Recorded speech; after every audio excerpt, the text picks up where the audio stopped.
नमस्कार दोस्तों चांद की सतह पर सो रहे भारत के विक्रम लैंडर को लगातार झटके लग रहे हैं। आखिर ये झटके क्यों लग रहे हैं? दरअसल चांद की सतह पर पिछले दिनों भूकंप आया था और इसी भूकंप के झटके का सामना लैंडर और रोवर को करना पड़ा था।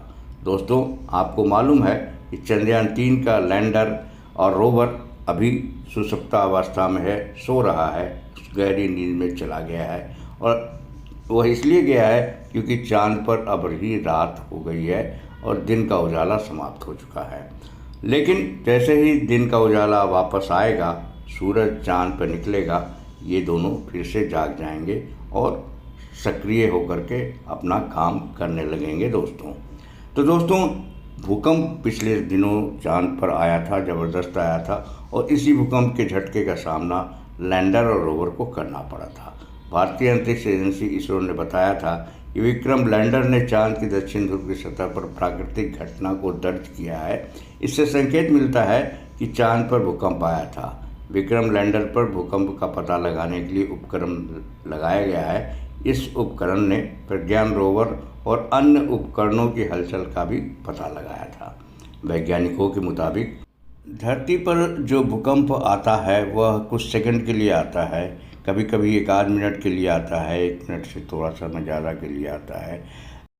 वहीं चांद पर भूकंप के झटके लगातार आधे घंटे तक चलते रहते हैं। दोस्तों, तो आप कल्पना करिए, वैज्ञानिकों को कल्पना करना चाहिए कि जब आधे घंटे तक भूकंप के झटके चांद पर लगेंगे तब वहाँ इंसान रह कैसे सकेगा, बस्तियाँ बस कैसे सकेंगी, इमारतें खड़ी कैसे रह सकेंगी। यह वैज्ञानिकों के लिए सोचने का विषय है, शोध का विषय है। दोस्तों, एक बात और जानना चाहिए कि वैज्ञानिकों के मुताबिक चांद पर आने वाले भूकंप को अर्थक्वेक नहीं बल्कि मून क्वेक कहा जाता है। दरअसल चांद पर भूकंप धरती के गुरुत्वाकर्षण प्रभाव के कारण आता है। वैज्ञानिकों ने यह भी बताया कि जहां धरती पर भूकंप कुछ मिनट तक आता है, वहीं चांद पर यह आधे घंटे तक आता है, लेकिन इससे ज़्यादा नुकसान की गुंजाइश नहीं होती है क्योंकि चांद पर आने वाला भूकंप का झटका काफ़ी हल्का होता है। चांद पर भूकंप अक्सर आता रहता है। अमेरिका के अपोलो मिशन के दौरान भूकंप का पता लगाने के लिए चांद पर भूकंप मापने का उपकरण स्थापित किया गया था। दोस्तों, नासा के इस उपकरण ने साल 1969 से लेकर 1977 के बीच चांद पर आने वाले भूकंप की जानकारी ली, उसको मापा। इस आंकड़े से खुलासा हुआ है कि चांद बेहद सक्रिय है। इससे पहले माना जाता था कि चांद केवल निर्जीव पत्थर का टुकड़ा है, लेकिन इससे पता चला कि सजीव है चांद में भी जीवन है और यहाँ भी हलचल होती है।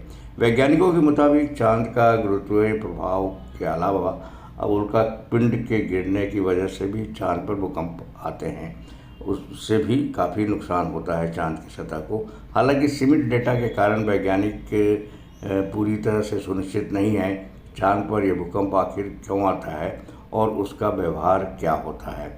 वैज्ञानिक चाहते हैं कि चांद के आसपास भूकंप को मापने वाले वैश्विक नेटवर्क के उपकरण स्थापित किए जाएं। इससे चांद पर आने वाले भूकंप का पूरा तंत्र और उसका कारण समझ में आ जाएगा। इस नेटवर्क की मदद से ठीक यह पता लग सकेगा ये घटनाएं आखिर कब होती हैं, उनका केंद्र क्या होता है, इनसे कितना नुकसान हो सकता है या होने की गुंजाइश है या होने की आशंका है। लेकिन दोस्तों, अभी इस महारहस्य का तक वैज्ञानिक नहीं पहुंच पाए हैं। वैज्ञानिक ठीक नहीं पता लगा सके हैं कि चांद पर भूकंप क्यों आता है। लेकिन चांद पर अगर भविष्य में अड्डा बनाना है, इंसानों का अड्डा बनाना है या इंसानों की बस्ती बसानी है, तो भूकंप के इस रहस्य को समझना बहुत ही ज़रूरी होगा और वैज्ञानिक इस गंभीरता को भी समझ रहे हैं। दोस्तों, आपको वीडियो इंटरेस्टिंग लगा हो तो हमारे चैनल के साथ ज़रूर जुड़े रहिए। इसे सब्सक्राइब करने का एक छोटा सा बटन है, उसे दबाकर इसे सब्सक्राइब कर लीजिए और हमारी इस वीडियो को लाइक करिए। इस पर एक प्यारा सा कमेंट भी कर दीजिए। दोस्तों।